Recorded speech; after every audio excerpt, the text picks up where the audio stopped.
Notre bien-aimé pasteur François va délivrer un message intitulé Enseignement sur Job. Et je remercie le membre de l'église Manmin de Saint-Pétersbourg lors de l'événement de l'anniversaire.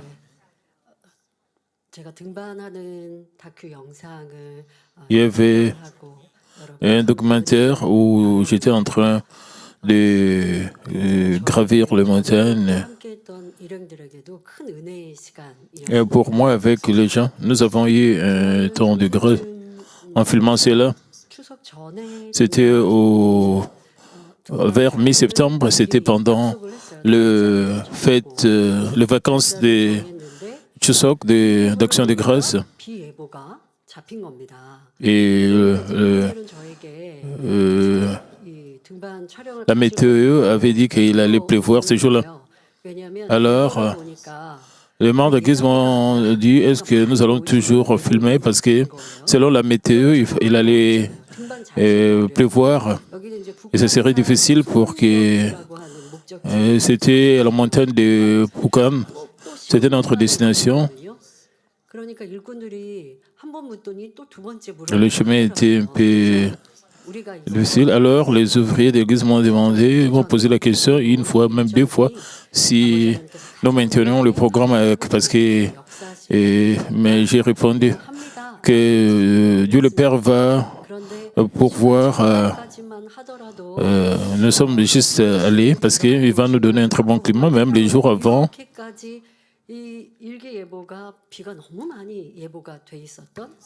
Parce que la météo avait dit qu'il y aurait beaucoup de précipitations, il y aura une forte pluie. Nous avons quitté à 7 h du matin. À partir de 8 h 30, nous avons commencé à escalader les montagnes. Il y avait un peu, il pleuvinait un peu.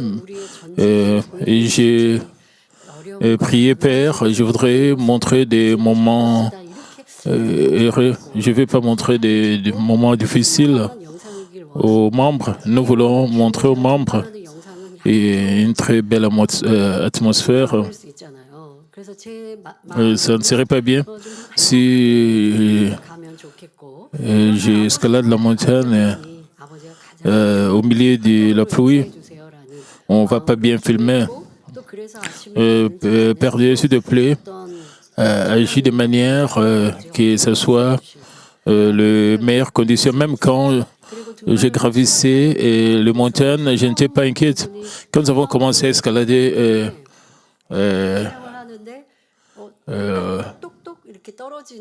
les montagnes, quand nous avons commencé à filmer, il y avait quelques gouttes d'eau sur nos épaules.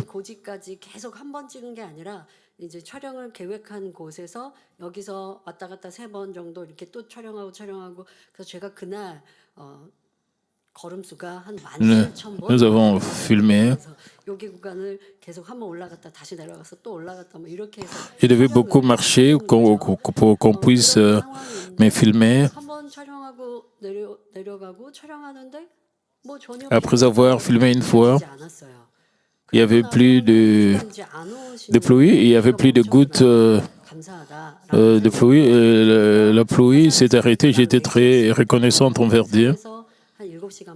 Nous avons quitté les montagnes vers 16 h. C'était après le déjeuner. Nous avons pris le déjeuner là-bas. Et pendant ce temps, il n'y avait pas de pluie. Je pensais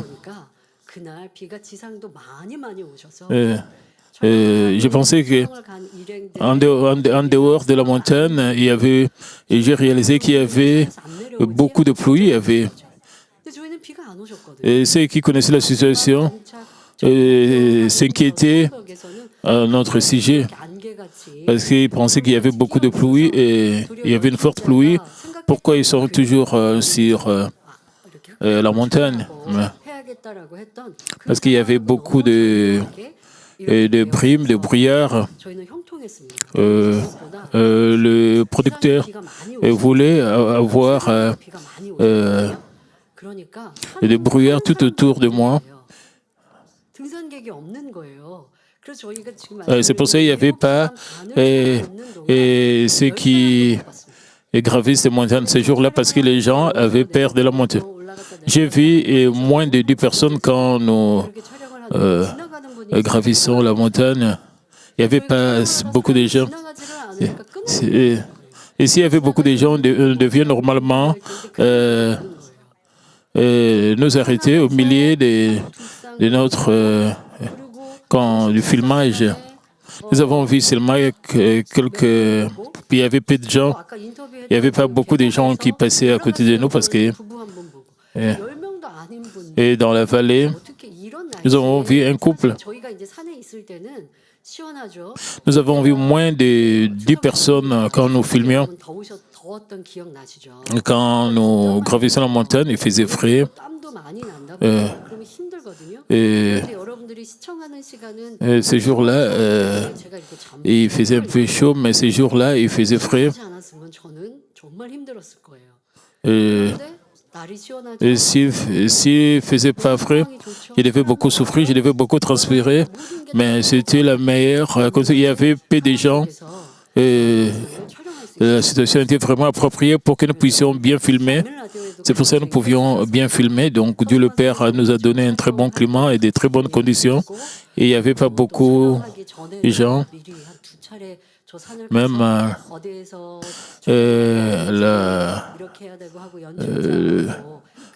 le missionnaire, leader de louange, Songanso, a même partagé cela sur la radio Manmin. Et ils ont partagé ces témoignages sur la radio, comment Dieu contrôle le climat. Dieu nous a protégés, il a contrôlé. De cette manière, j'étais surprise. Dieu a tout contrôlé. Quand nous avons quitté la montée, il y avait beaucoup de pluie. Quand nous avons terminé, après 16 heures, j'ai pensé qu'il n'y avait pas la pluie, mais en réalité, il pleuvait beaucoup de l'autre côté de la montagne. Mais seulement sur la montée, il n'y avait pas la pluie.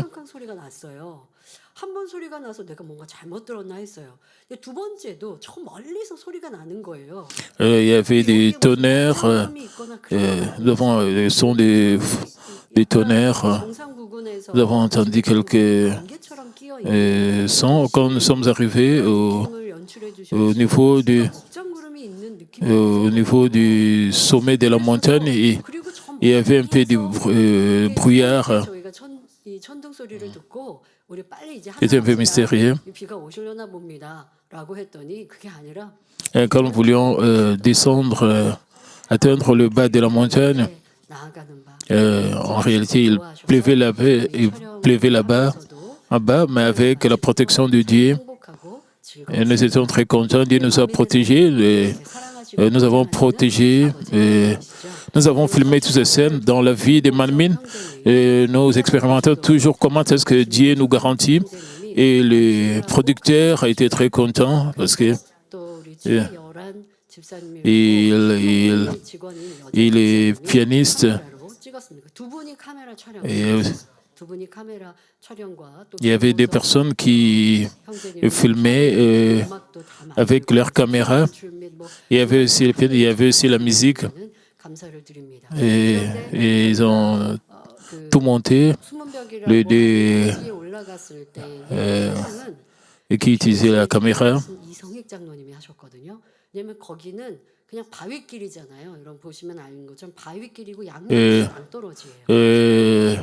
L'ancien lit a filmé au niveau du...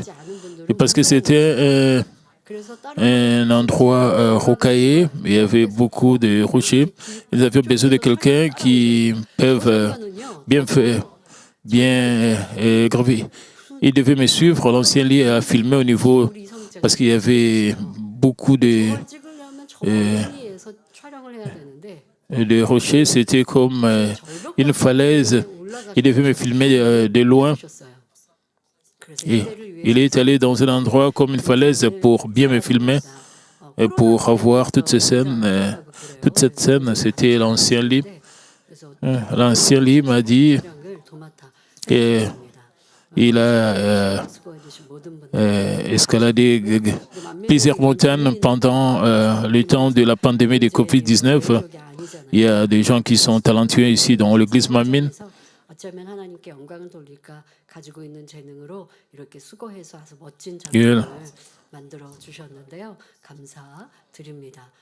Et je remercie aussi celui qui a fait cette vidéo. Il n'est pas ouvrier de l'église, mais il a le talent. Il a bien fait cette vidéo. Il est venu aussi.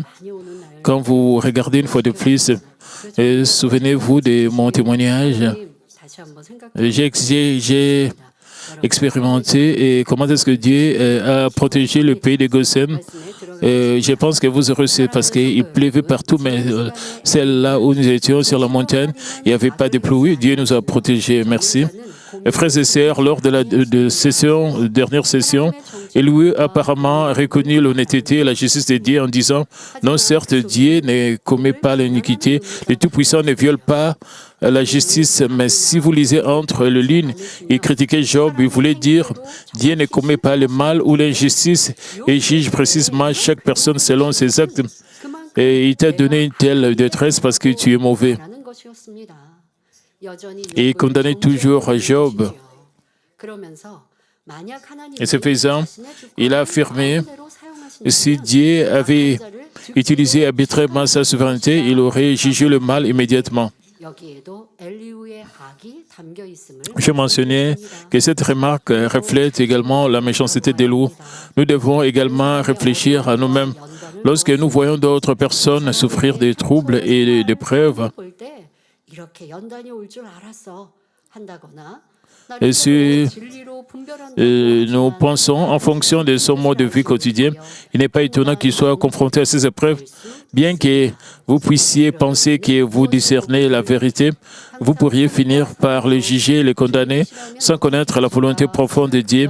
Ainsi, chaque fois que nous voyons ou entendons des choses, nous devrons toujours les accepter avec bonté et amour, essayer de comprendre la volonté de Dieu en nous demandant que ferait notre Seigneur. Dans Job 34, 16 à 17, Élie montre son arrogance de façon encore plus évidente. Il dit, si tu as de l'intelligence, écoute ceci, prête l'oreille au son de mes paroles. Un ennemi de la justice régnerait-il et condamnera-t-il le juste et le puissant? Dans le passage précédent, il les a appelés des hommes sages, mais ici, il a changé le mot en « si vous avez de l'intelligence ». En présence de personnes plus âgées que lui, Élie a déjà fait preuve de son intelligence et résumant les méfaits de Job en disant « Si tu as de l'intelligence, écoute ceci ».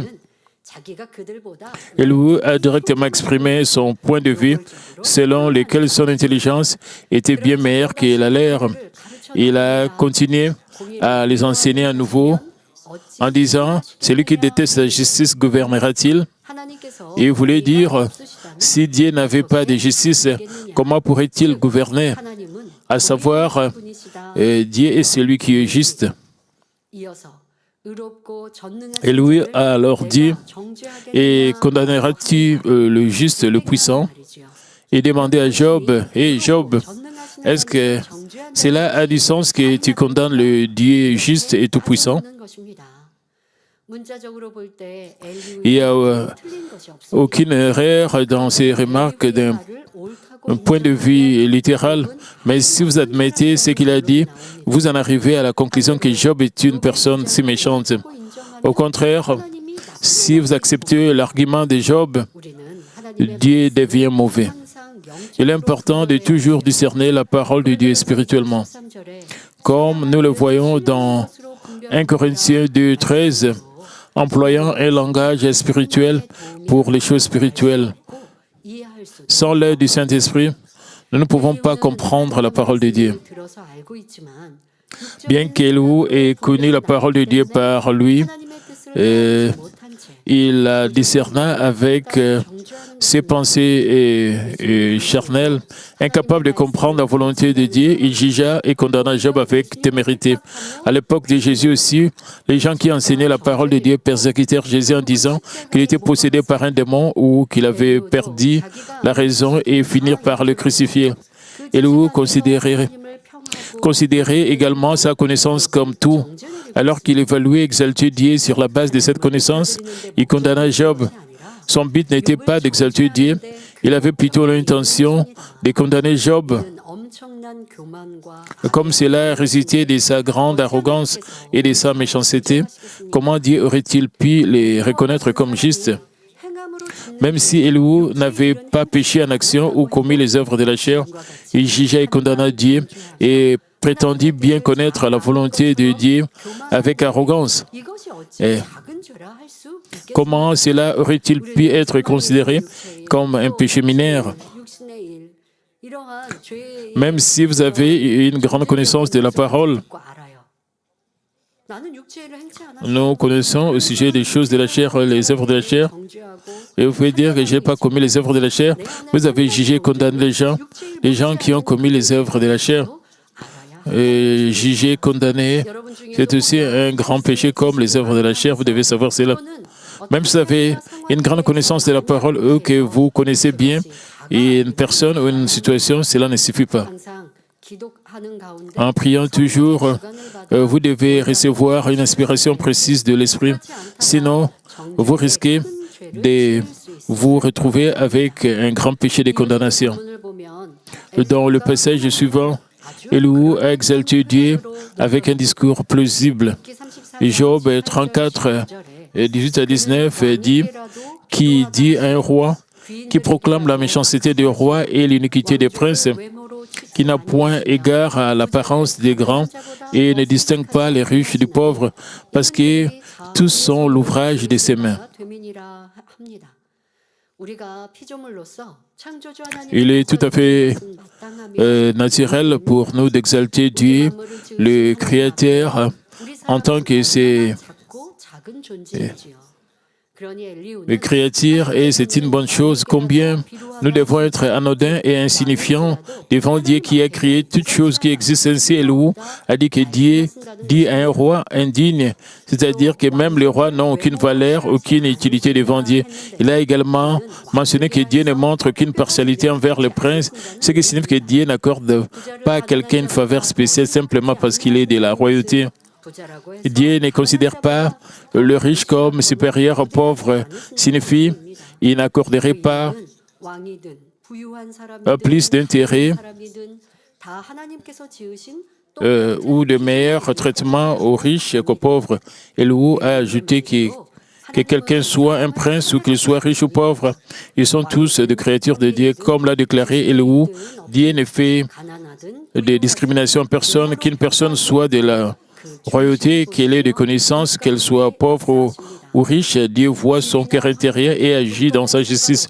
Et il récompense chacun selon ce qu'il a fait, quel que soit son statut, son environnement, ses conditions, et bénit tout pour que leur vie se passe bien et qu'elles en prospèrent. Mais le problème avec la remarque d'Élihu est qu'alors qu'il exaltait Dieu dans sa propre connaissance, il condamnait Job. De telles choses se voient fréquemment parmi les gens. Parce qu'ils ont le mal, ils impliquent absurdement Dieu ou un tiers dans un effort pour condamner et détruire les autres.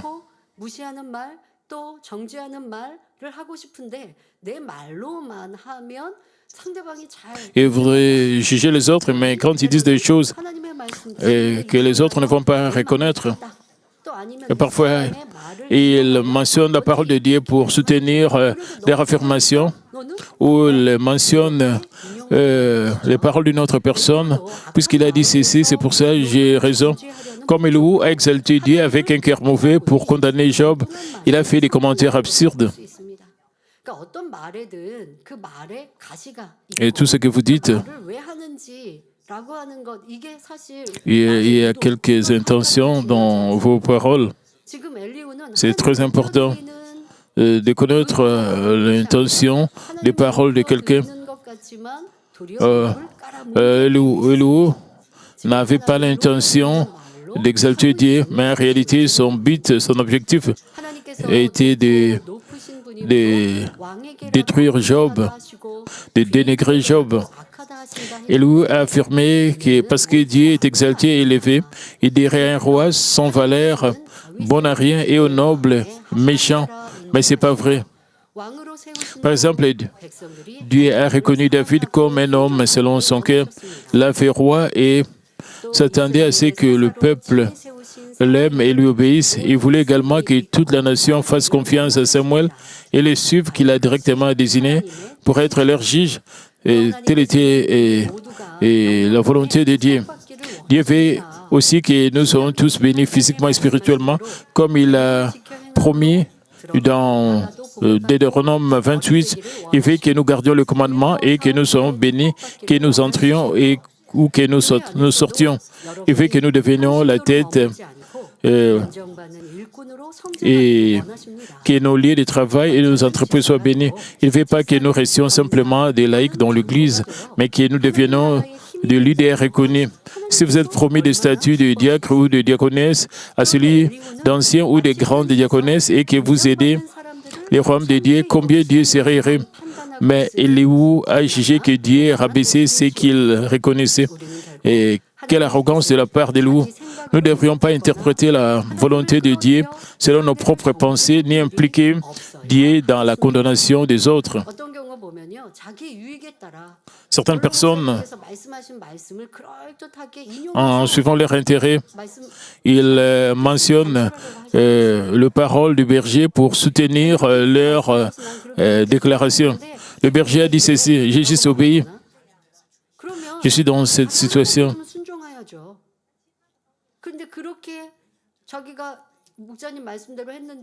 Ils doivent obéir les autres paroles aussi du berger.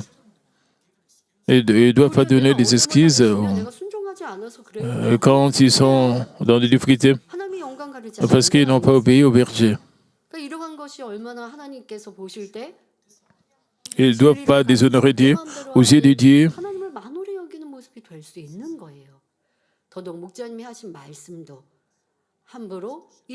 Ce que le berger a dit,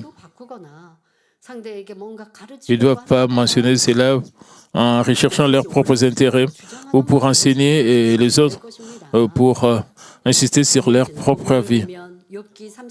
Le passage suivant dit dans Job 34:20, en un instant, ils perdent la vie. Au milieu de la nuit, un peuple chancelle et périt, et le puissant disparaît sans la main d'aucun homme. Ici, ils font référence aux princes, aux nobles et aux riches qui ont été mentionnés plus tôt.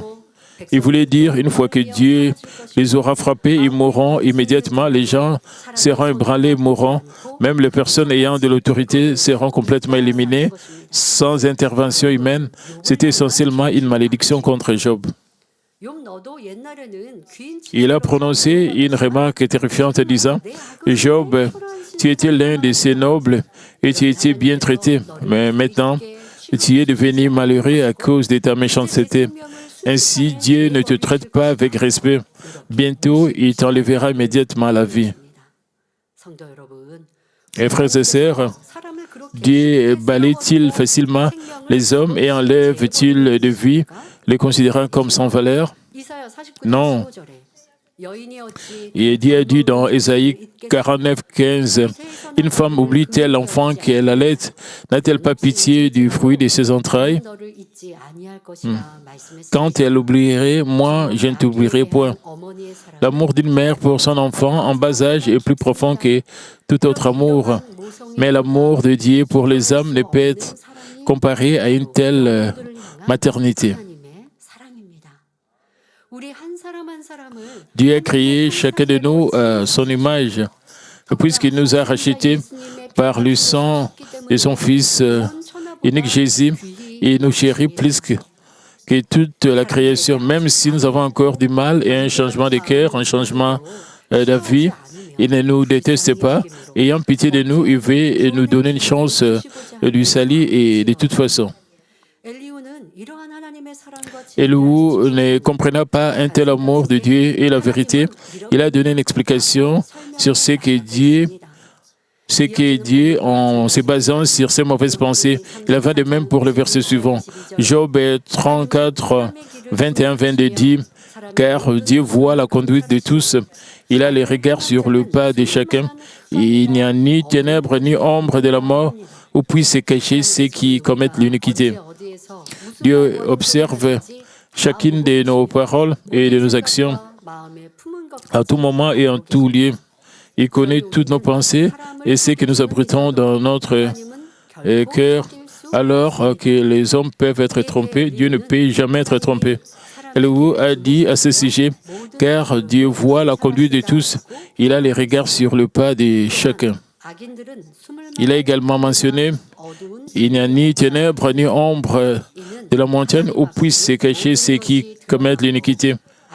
Et cela signifie que puisque toutes choses sont révélées devant Dieu, il n'y a aucun endroit où les malfaiteurs puissent se cacher de Dieu. Le prophète Jonas a violé l'ordre de Dieu d'aller à Ninive et d'exhorter à la repentance. Au lieu de cela, il a voyagé dans la direction opposée en embarquant sur un bateau à destination de Tarsis. Alors qu'il dormait dans la partie la plus basse du bateau, Dieu l'observait. Sa désobéissance a causé des ennuis aux autres passagers. Même lorsque les hommes font quelque chose en présence de personnes et se cachent dans des endroits secrets, Dieu surveille tout et juge les choses si elles sont bonnes ou mauvaises. Mais Elihu a fait une telle remarque condamnant Job à être une mauvaise personne. Cela dit paraître si injuste et blessant pour Job.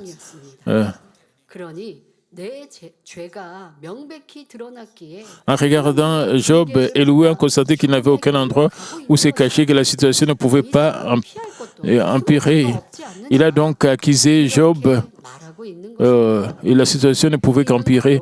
Il a donc accusé Job en disant, parce que tes péchés sont évidents, tu es sur le chemin de la mort par la punition de Dieu. Tu n'as plus d'endroit où te réfugier, où te cacher, n'est-ce pas? Cela s'applique aux personnes dont la conscience a été marquée au fer rouge, puisque leur méchanceté a été un point irréversible. Ce qui les atteint, c'est la mort, bien que cela ne concerne pas Job. Laissez-moi vous expliquer le processus par lequel une personne laisse sa conscience marquée au fer rouge. Nous ne devons pas faire une telle chose, comme je vous ai dit. Les gens dont la conscience a été marquée au fer rouge, même si Dieu les observe et ne reconnaissent pas les yeux de Dieu, ils s'embourbent profondément dans le péché. Ce qui les attend, c'est seulement la mort. Et donc, laissez-moi, bien que cela ne concerne pas Job, laissez-moi vous expliquer les processus par lesquels une personne laisse sa conscience marquée au fer rouge.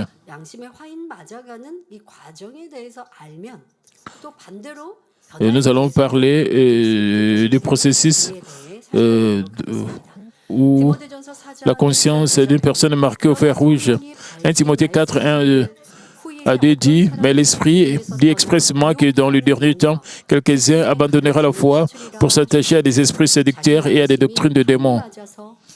Par l'hypocrisie des faux docteurs, portant la marque de la flétrissure dans leur propre conscience.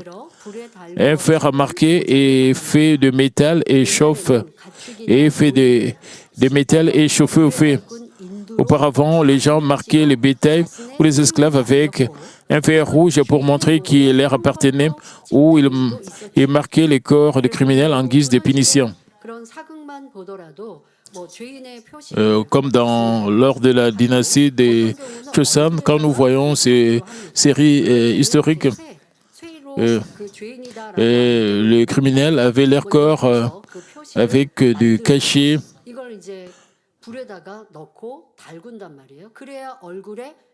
On mettait du fer dans le feu et on marquait les corps de criminels en guise de punition. Et il y avait des traces.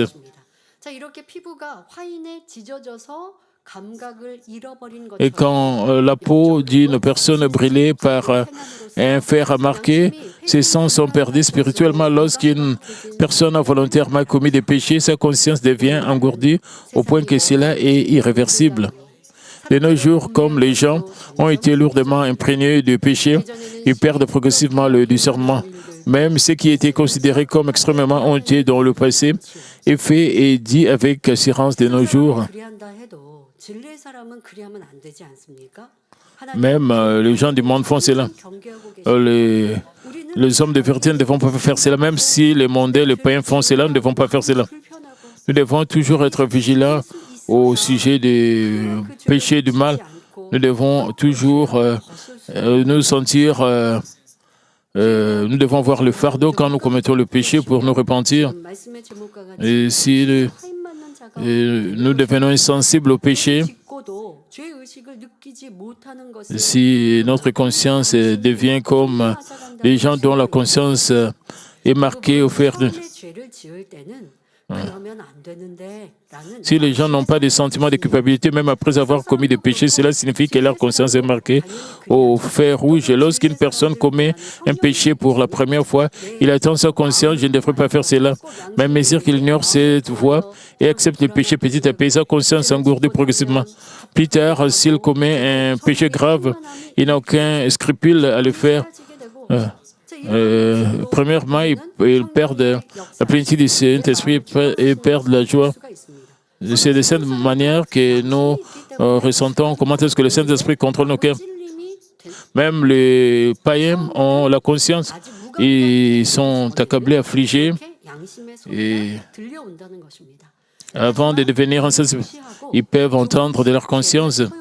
Mais quand ils ignorent cette voie et acceptent le péché petit à petit, et la conscience d'une personne s'engourdit progressivement. Plus tard, même s'il commet un péché grave, il n'a aucun scrupule à le faire. Et qu'en est-il des hommes de vérité, ceux qui ont accepté Jésus-Christ, qui ont reçu le Saint-Esprit? Nous devons être toujours vigilants, nous devons rester vigilants à ces sujets. Quand le Saint-Esprit se lamente et quand la conscience parle à ces gens, ils perdent la plénitude, ils perdent la joie et le bonheur, ils perdent tout ça. Et comme ils continuent à commettre des péchés, ils pensent que ce n'est pas grave. Avec de telles pensées, même quand la conscience ou le Saint-Esprit parle à ces gens, ils ignorent cela, ils deviennent insensibles. Ils rejettent la voix de leur conscience ou la voix du Saint-Esprit. Même quand le Saint-Esprit leur parle, ils ne vont pas du tout écouter. Et c'est de cette manière que le Saint-Esprit est éteint dans l'homme. Prenons l'exemple du vol. Les gens qui ont la foi connaissent la parole de Dieu. Non seulement elles s'abstiennent de voler les autres, mais elles essayent elles-mêmes de se débarrasser de la cupidité et du désir égoïste. Même si une personne qui n'a pas la foi, et si cette personne a une bonne foi, et dès qu'elle nourrit le désir de voler, elle commence à se sentir nerveuse.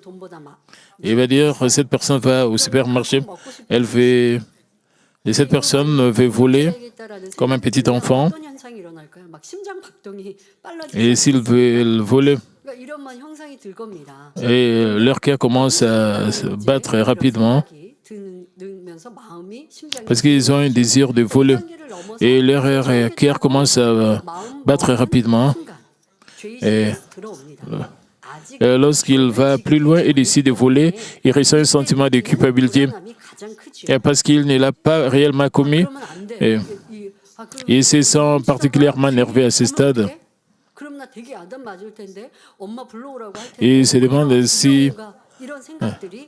s'ils sont arrêtés, seront réprimandés par le propriétaire du supermarché ou par leur mère. Mais une fois qu'ils commettent un acte de vol, ils ressentent une joie intense à l'idée d'atteindre leur objectif. Qu'est-ce qui arrive?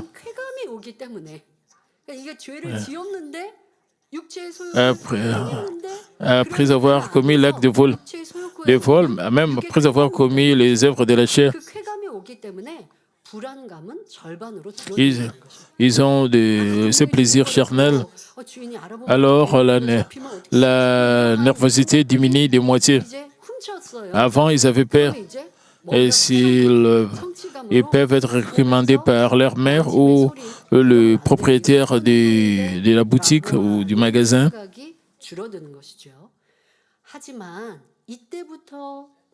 Et dès lors, ils se sentent affligés parce qu'ils se sentent comme un voleur avec un sentiment de culpabilité. Et cela arrive dans leur pensée. Ils se sentent satisfaits après avoir volé. Ils sont excités, mais en même temps, ils se sentent aussi comme des voleurs. Ils savent qu'ils ont commis une faute. Ils ont ce sens de culpabilité. Pourquoi? Parce qu'ils ont la conscience en même temps, la bonté, et dans leur cœur l'incite continuellement à ne plus recommencer. Même les gens du monde, quand ils commettent le péché, la première fois, ils ont la conscience déjà entre le bien et le mal, ils sont comme ça. Ils connaissent le sujet de la morale et de l'éthique. Puisqu'ils ont la conscience, puisqu'ils ont la bonté pour la première fois, ils essaient de se garder un peu. Il serait bon, et s'ils obéissent à leur conscience et surmontent ces désirs. Mais les sensations fortes du vol le poussent à voler à nouveau.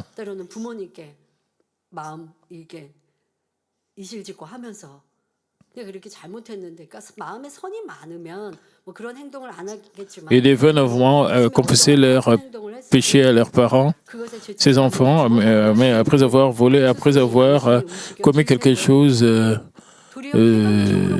mauvais par curiosité. Et si leurs cœurs sont emportés par cela, à mesure qu'ils commettent des fois, puis 3 fois, leur cœur est de plus en plus souillé par le péché, tandis que la bonté s'affaiblit, le mal gagne plus de force dans leur cœur. À mesure qu'ils volent à répétition, leur conscience s'engourdit. Plus tard, ils arrivent au point où ils ne se sentent même plus coupables et volent de grandes propriétés sans hésitation. Il en va de même pour toutes sortes de péchés. Il en va de même pour le mensonge. Si vous continuez à mentir, donc mentir une fois est très différent de mentir 2 fois, 3 fois et 10 fois. Au fur et à mesure que vous continuez à mentir, la fréquence et l'intensité de vos mensonges augmentent. Vous devez peut-être couvrir votre mensonge par un autre gros mensonge. Ce faisant, les choses atteignent un point irréversible. Vous allez continuer à couvrir vos mensonges par un autre mensonge. Et vous serez trompé par vos propres mensonges. Et c'est comme si leur conscience devient insensible. Et vous êtes comme si vous avez été marqué par au fer rouge. Et ils sont trompés par leurs propres mensonges. Leur cerveau, leur cœur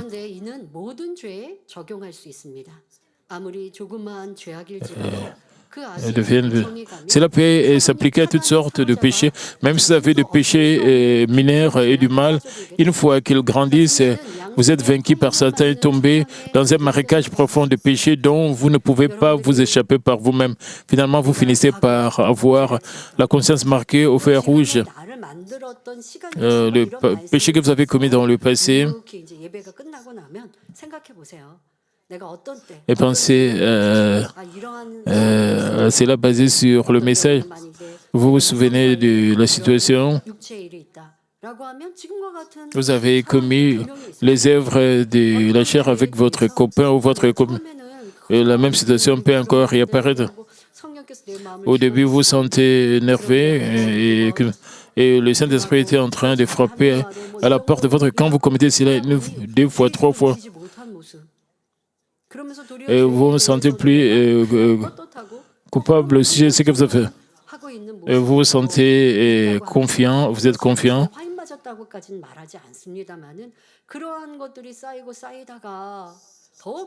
Et quand de telles choses s'occupent, vous allez commettre même des grands péchés.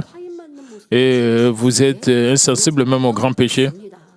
Et finalement, vous aurez une conscience marquée au fer rouge. Et pour cette personne, ça va prendre beaucoup de temps. Quand vous déviez, vous écartez de la vérité, quand vous dites des mensonges, en recherchant votre propre intérêt, et les gens qui disent des mensonges en poursuivant leur propre intérêt, au début, ils sont un peu énervés, mais avec le temps, ils sont plus énervés, ils ne sentent plus rien, ils n'ont plus de remords au sujet de leurs mensonges. Donc, vous finissez par avoir la conscience marquée au fer rouge. Vous devez vraiment vous examiner sur ce plan. Vous devez être vigilant au sujet de toutes ces choses. Et si quelque chose est en violation de la vérité absolue, que ce soit vraiment trivial ou important, vous ne devez pas dire que c'est pas vraiment important. Vous ne devez pas devenir insensible au péché. Vous devez être très prudent. Il faut aussi savoir ce que vous pouvez voir, entendre. Cela a un impact énorme sur votre vie. Il y a des années, les femmes qui souffraient beaucoup sous la tutelle d'une belle-mère stricte avaient décidé de ne jamais déranger leur belle-fille. Mais comme beaucoup d'entre elles sont devenues elles-mêmes de belles-mères, elles étaient encore pires. La raison en est qu'elles avaient appris de leur belle-mère, c'était ancré en elles avant même qu'elles s'en rendent compte. De plus, les enfants qui grandissent sous la tutelle d'un père qui a une mauvaise habitude de boire peuvent décider de ne jamais faire la même chose quand ils seront grands. Mais une fois devenus adultes, beaucoup d'entre eux finissent par ressembler à leur père. De plus, comme les adolescents ne se protègent pas contre le contenu violent et provoquant la convoitise et les acceptent imprudemment, ils sont enclins à devenir un nombre croissant de péchés. Par conséquent, nous ne devons pas accepter ce qui peut conduire à commettre des péchés, mais le rejeter résolument en premier lieu. À l'école, ils partagent leur expérience comme ils sont des héros, en utilisant la violence ou en frappant quelqu'un, à frapper une autre personne. Et ils parlent de cela avec fierté.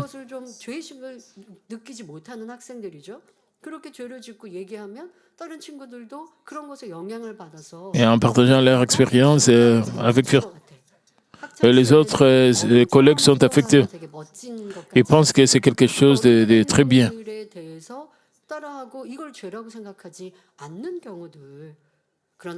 Ils veulent imiter leur comportement, mais qu'en est-il des étudiants de Mamie? Ils doivent discerner si quelque chose est péché ou pas. Ils doivent connaître exactement et vivre selon la parole. J'étais très reconnaissante puisqu'ils vivent selon la parole de Dieu. Et nos étudiants, il y a aussi des jeux d'ordinateur qui sont violents en tirant sur les autres. Il y a aussi d'autres jeux d'Internet avec des couteaux.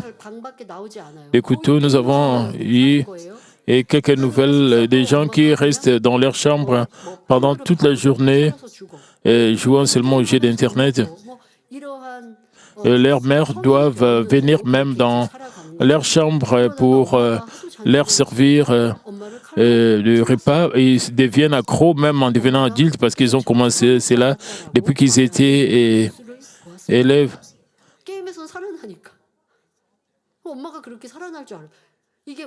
Et d'autres même, quand leur mère leur demande pourquoi tu passes toujours le temps, ils frappent leur mère.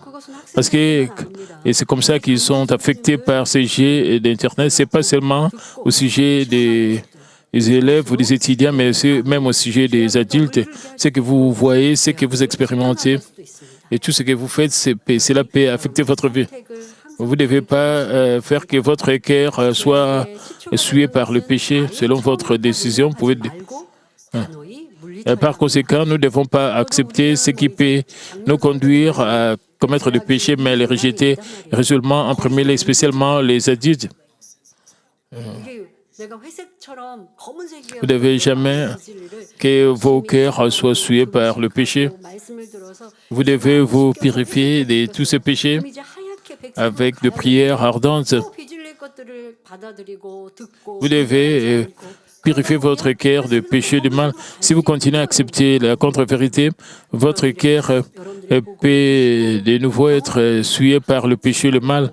Vous devez toujours vous garder, vous protéger de telles choses quand vous voyez, entendez et regardez toutes ces choses. Comme la convoitise inconsciente, elle donne naissance au péché. Lorsque le péché grandit, il donne naissance à la mort. Si nous le laissons entrer sans le considérer comme une affaire importante, nous risquons de nous retrouver sur le chemin de la mort, peu importe les circonstances. Je vous exhorte tous à ne pas vous laisser souiller par les tendances séculières, mais à vous garder saint dans la vérité en tant qu'enfant de Dieu. Dans le verset suivant, Élie a fait remarquer la puissance de Dieu et sa souveraineté absolue. Dans ses propres pensées, il a dit dans Job 34, 23, « Dieu n'a pas besoin d'observer longtemps pour qu'un homme entre en jugement avec lui. » Ce qui signifie que Dieu sait toutes choses et qu'il n'a pas besoin de beaucoup de temps pour juger les gens. En effet, Élie voulait dire que Dieu connaissait le péché de Job et qu'il le jugerait donc sans avoir à être patient avec lui pendant longtemps. Mais Dieu ne frappe pas les gens tout de suite. Dieu ne frappe pas les gens tout de suite comme cela. Il est doux et supporte longtemps. Plutôt que de le punir tout de suite, il fait preuve d'une grande patience envers eux, se souvenant de leur mérite. Alors qu'Ézéchias tomba malade et atteignit le seuil de la mort, il suppliait Dieu avec deuil. Dieu se souvint alors de ses bonnes actions passées et prolongea sa vie de 15 ans. Dieu cherche des moyens de pardonner les transgressions des gens et de les sauver de toute façon. Et c'est le cœur de Dieu. Même lorsque la méchanceté de Sodome et Gomorrhe était si lourde que Dieu a dû devait les juger, Dieu a envoyé ses archanges pour confirmation. Et Dieu savait que Sodome et Gomorrhe devaient être jugés. Malgré cela, Dieu a envoyé ses archanges pour la confirmation. Dieu ne juge pas directement les gens. Et c'est pas correct ce qu'Élie a dit. Il a également mentionné l'amour spirituel et les 9 fruits du Saint-Esprit dans la Bible, nous enseignant à être patients. En disant dans 2 Pierre 3, 8, « Mais il est une chose, bien-aimée, que vous ne devrez pas ignorer, que c'est que devant le Seigneur, un jour est comme 1000 ans et 1000 ans sont comme un jour. Dieu nous a fait connaître l'étendue de son amour et de sa patience. Dieu a étendu sa patience et son pardon aux Cananéens pendant environ 400 ans, alors que les Israélites souffraient d'esclavage en Égypte. Malgré sa longue patience, ils ne se sont pas détournés du mal. Lorsque leur méchanceté a atteint ses limites et qu'ils n'avaient aucune chance de revenir en arrière, de se détourner du mal, Dieu a dû les détruire. Dieu a également montré sa longue patience envers les Israélites. Pendant l'Exode, ils se sont réjouis et ont loué Dieu en voyant sa gloire. Pourtant, face à une difficulté, ils ont rapidement commencé à grogner et à se plaindre, désobéissant à plusieurs reprises.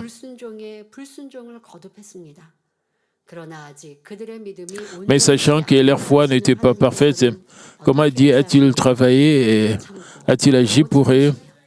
Il les a supportés à maintes reprises, a exaucé leurs demandes, les a réveillés et les a guidés à travers la colonne de nuée le jour et la colonne de feu la nuit. Ouvrant la porte du ciel, il a fait pleuvoir la manne sur eux et les a nourris pendant 40 ans. Il a également envoyé d'innombrables écailles jusqu'à ce que leurs étomacs soient pleins. Dieu a manifesté de nombreux signes et prodiges comme il est demandé. La raison était que Dieu ne voulait pas les abandonner, mais les sauver, les changer de toute façon. Il en va de même pour son amour pour nous. Même ces individus frustrants et qui ne vivent pas dans la vérité et qui sont là à changer, Dieu leur montre sa grâce jusqu'au bout pour qu'ils puissent changer. Mais Élihu était tellement ignorant de cet amour de Dieu. Son ignorance se reflète également dans sa remarque suivante. Nous l'examinerons dans la prochaine session. Dieu est patient. À cause de son amour, nous sommes ce que nous sommes aujourd'hui. Alors, nous devons aussi montrer un tel amour et une telle patience aux autres. Dieu est patient envers nous. Si nous faisons passer aux autres, alors qu'est-ce que Dieu dira à notre sujet? Dans la prière du Seigneur, nous demandons à Dieu de nous pardonner comme nous pardonnons aussi à ceux qui nous ont offensés. Quand nous attendons que Dieu puisse nous pardonner, pourquoi nous ne devons pas avoir une telle générosité? Nous avons encore des récits, nous avons encore des mauvais sentiments, des malaises. Les Israélites, pendant 40 ans, Dieu les a enseignés, Dieu les a guidés, Dieu les a nourris. Parfois, il les réprimandait, parfois, il les réconfortait. Malgré tout cela, ils se sont opposés à Moïse à plusieurs reprises. Est-ce que Dieu a souffert, a subi une perte pendant 40 ans? C'est notre Dieu. Et Dieu les supportait, Dieu a enduré, et les a supportés pendant 40 ans. Nous pouvons apprendre une leçon des Israélites si Dieu les avait abandonnés, parce que Dieu savait tout. Comment est-ce que nous pouvons l'appeler Dieu d'amour? Et si Dieu les avait abandonnés, comment est-ce que nous pouvons? Si Dieu donne la chance seulement à ceux qui ont la possibilité de changer. Mais Dieu est patient et il est amour, il attend. Alors, si Dieu n'est pas patient, qu'est-ce qui arriverait? Dieu n'est pas comme cela, mais Dieu nous donne la chance jusqu'à la fin. C'est la même chose dans l'histoire de Mamie. Ceux qui ont expérimenté l'église Mamie ont expérimenté la grâce dans cette église, ont quitté cette église.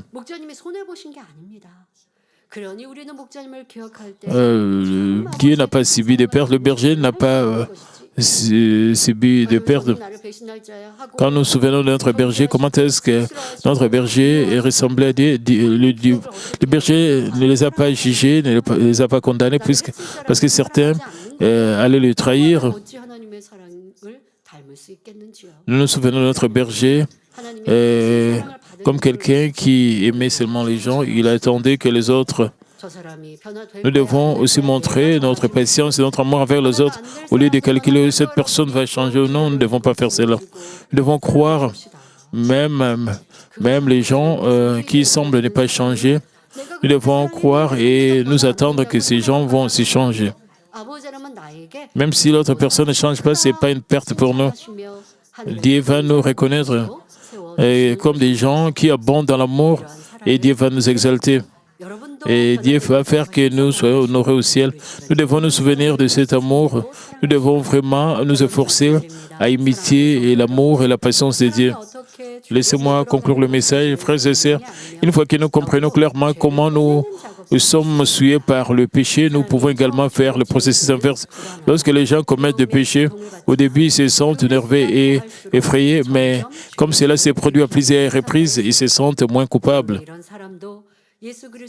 Mais même ces personnes deviennent conscientes du regard de Dieu si elles acceptent Jésus-Christ et apprennent la vérité. Ainsi, ils développent la peur de péché. Et cette peur conduit à une résolution de rejeter le péché. En priant et en recevant l'aide du Saint-Esprit, la fréquence de leurs péchés diminue un par un. Ce faisant, ils retournent à l'état antérieur où ils n'avaient pas commis de péché. Et retrouvent également leur bon cœur. Mais cela ne signifie pas que tout est terminé.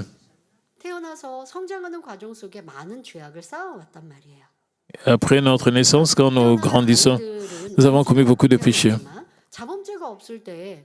Le bébé est né avec le péché originel, mais mais n'ont pas commis, ils n'ont pas de péché volontaire. Nous ne pouvons pas dire que le bébé a commis beaucoup de péchés. Après avoir, quand quelqu'un accepte Jésus-Christ, la fréquence de ses péchés diminue.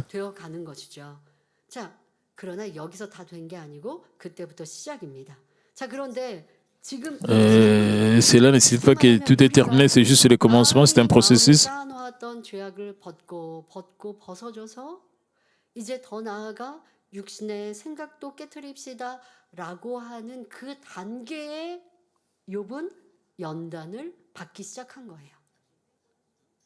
Le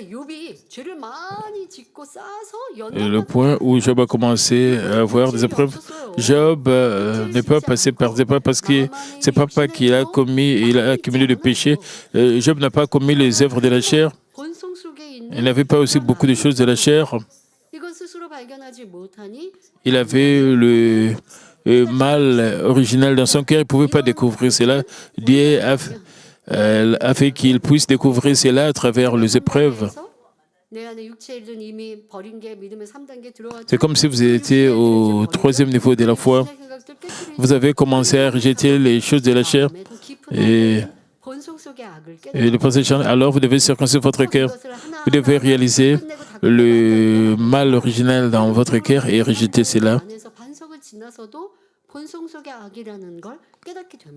Après avoir dépassé le rocher de la foi, vous allez découvrir le mal original dans votre cœur. Job a été à ce niveau. Et j'ai dit que tout cela ne se termine pas. Ils ont un cœur comme celui de Job avant qu'il ne subisse ces épreuves. En comprenant la vérité, vous pouvez vous débarrasser même des natures pécheresses profondément enracinées. Dans la mesure où vous pratiquez la justice, vous devenez sanctuaire. Donc, nous marchons vers cet objectif. Vous vous atteignez d'abord de péchés commis en action, puis vous vous débarrassez de péchés de votre esprit, de vos pensées. Lorsque le mal est éliminé de votre nature, vous atteignez la sanctification. En comprenant ces principes spirituels, je prie au nom de notre Seigneur que vous resterez tous une bonne conscience et atteignez rapidement le beau cœur de notre Seigneur. Seigneur, le problème est de nos jours, le nouveau-né,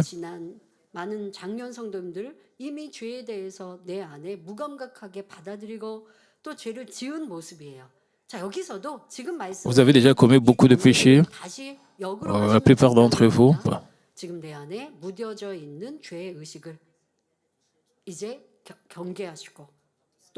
Et si vous êtes devenu insensible au péché, vous devez devenir vigilant au péché.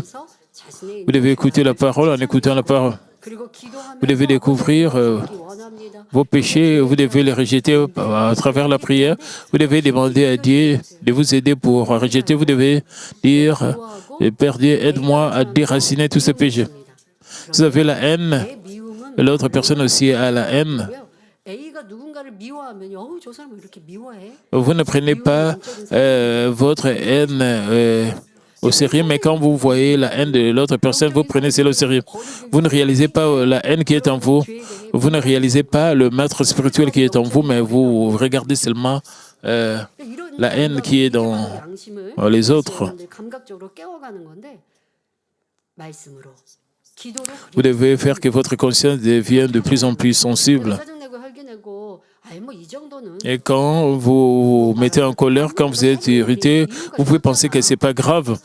Vous pouvez aussi vous justifier. Et j'ai une raison pour me mettre en colère. Et cela signifie aussi que vous devenez insensible au péché. Vous devez être sensible à vos péchés, vous devez être vigilant au sujet de tel péché. Alors, la fréquence de vous mettre en colère va être réduite. Vous devez appliquer cela à toutes sortes de péchés pour que vous puissiez devenir une belle épouse du Seigneur.